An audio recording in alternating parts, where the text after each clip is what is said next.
As Christians in Sri Lanka celebrated the resurrection of the Lord Jesus Christ, Jihadis in Sri Lanka celebrated their prophet's words, "I have been made victorious with terror," by blowing up Christians in the name of Allah. Or, as Congresswoman Ilhan Omar might put it, some people did something to someone in Sri Lanka.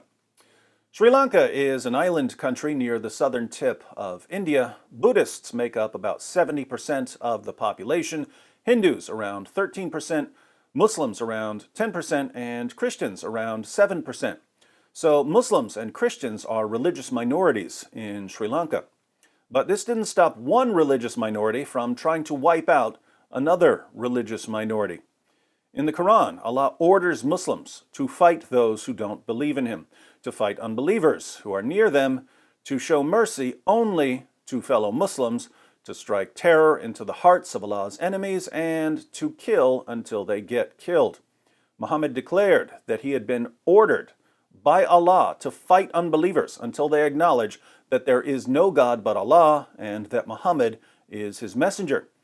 Oddly enough, these clear commands to violently attack non-Muslims keep leading Muslims to violently attack non-Muslims. St. Anthony's Shrine in Colombo, St. Sebastian's Church in Negombo, and Zion Church in Batticaloa were targeted by suicide bombers from the Islamic terrorist group National Thowheeth Jama'ath. At least 290 people have been killed and another 500 have been wounded. If you're in Sri Lanka, please donate blood. There are people who really, really need it. The New York Times reports, the clock hands on the steeple of St. Anthony's Shrine were stuck at 8:45 a.m., the exact moment when the first suicide bomber's explosion ripped through the wooden pews as Easter Sunday worshippers were praying. Minutes later, a second suicide blast shattered the Sunday brunch tranquility at the Shangri-La Hotel's Table 1 restaurant, a favorite of foreign tourists. Within a few hours on Sunday, suicide bombings hit 3 Catholic churches and 3 upscale hotels in the Indian Ocean island nation of Sri Lanka, still recovering from a quarter-century civil war in which the suicide bomb was pioneered. The death toll in the attacks rose to 290, with about 500 people wounded, a police spokesman, Rowan Gunasakira, said, although he would not give a breakdown of where the fatalities occurred. The finance minister, Mangala Samarawira, called the attacks a well-coordinated attempt to create murder, mayhem, and anarchy. By day's end, the police said at least 13 people had been arrested in connection with the attacks in the capital, Colombo, and the cities of Negombo and Batticaloa. 7 of them were seized at a hideout after one suspect blew himself up, killing 3 officers. In a follow-up this morning, the New York Times adds, Sri Lankan officials said on Monday that the coordinated bombings of churches and hotels across the country on Easter Sunday had been carried out by National Thowheeth Jama'ath, a little-known radical Islamist group with help from international militants. Rajatha Senaratne, the Sri Lankan health minister, blamed the group at a news conference in Colombo, the capital, adding, there was an international network without which these attacks could not have succeeded. It's interesting that when a group of devout Muslims in Sri Lanka had to decide how they should interact with Christians, they came to the exact same conclusion that many other Muslim groups have come to. This past January, Muslims killed 20 Christians in church bombings in the Philippines. Last year, in May, Muslim suicide bombers killed 12 Christians when they bombed 3 churches in Indonesia. In 2017, devout Muslim suicide bombers killed 49 Christians who had gathered for worship in 2 churches on Palm Sunday in Egypt. In 2016, a devout Muslim suicide bomber in Pakistan targeted a Christian Easter celebration in a park, killing 75 people and wounding 340 more. We could trace this pattern of church and holiday attacks back nearly 14 centuries, but we have to keep in mind that only racists notice patterns like this. At least that's what we were told up until the mosque attacks in New Zealand. Prior to the Christchurch Mosque shootings, we were told that we should never examine the ideology of a terrorist. That would be racist. We should never associate terrorist attacks with the ideology that calls for them. That would be racist. We should always treat terrorists as loners with mental health problems who should never be lumped together with their more peaceful counterparts. Then a white nationalist attacked 2 mosques in Christchurch, New Zealand, and the rules suddenly changed. Since the rules have changed, we have to apply the new rules to the Easter Sunday bombings in Sri Lanka.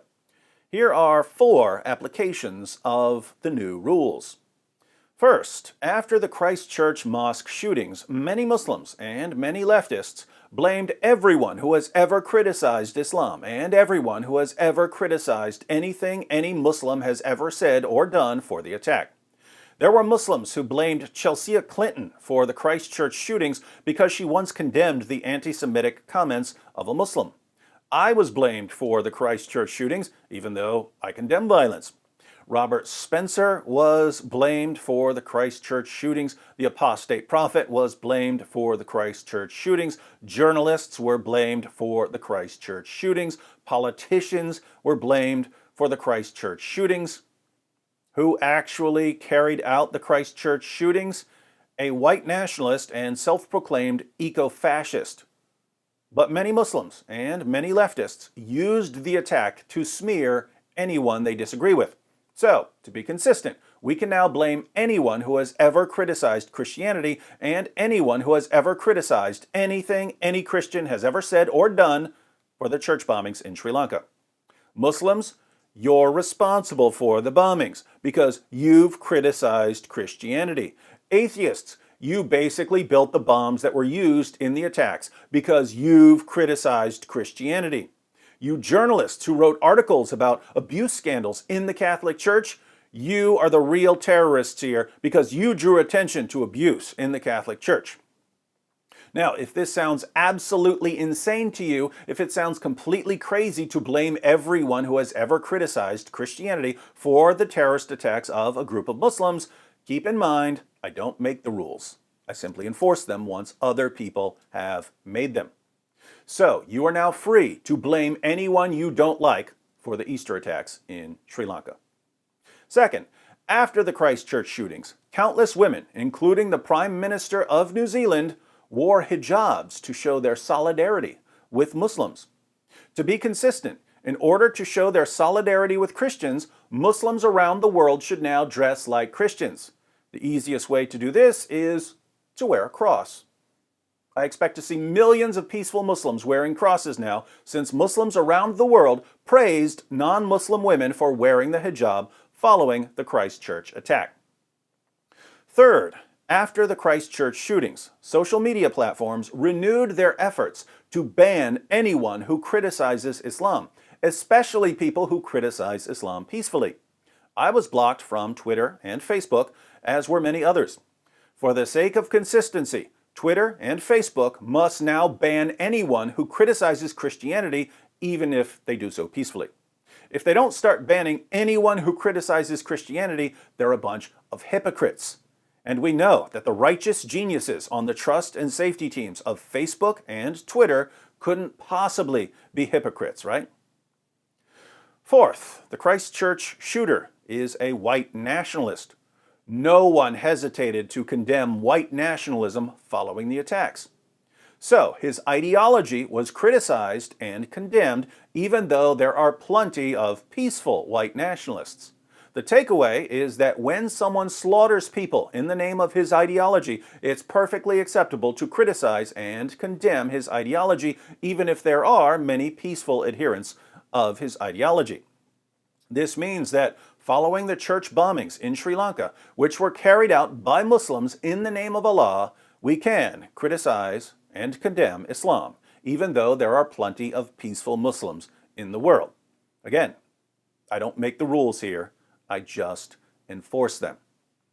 So, in order to honor the rules laid down by Muslims and leftists following the Christchurch Mosque shootings, we must now blame everyone who has ever criticized Christianity and everyone we disagree with on any issue for the church bombings in Sri Lanka. We have to insist that Muslims wear crosses for a week or two. Facebook and Twitter have to ban anyone who criticizes Christianity, and we absolutely must criticize and condemn Islam, the ideology of the bombers. Despite my passion for consistency, I don't think I'll make much of an effort to enforce the first three rules. But that fourth rule, criticizing and condemning the ideology that led to the attack, I like it. I want to make a slight modification, however. I'll say that if a terrorist carries out a terrorist attack in the name of an ideology that explicitly calls for violence against non-adherents, the ideology must be examined, exposed, criticized, and condemned. I'd go so far as to say that if we ignore, or even worse, defend the ideology that calls for violence, we dishonor and insult the memory of the victims. Since I don't want to dishonor and insult the memory of the victims of the Islamic terrorist attacks in Sri Lanka, I have no choice but to examine, expose, criticize, and condemn the ideology that explicitly calls for violence against unbelievers. To all my Muslim friends who are watching, no take-backs when I criticize and condemn that child-molesting, wife-beating, slave-trading, pagan rock-kissing, misogynistic, racist terrorist you call your prophet. Talk to you again soon.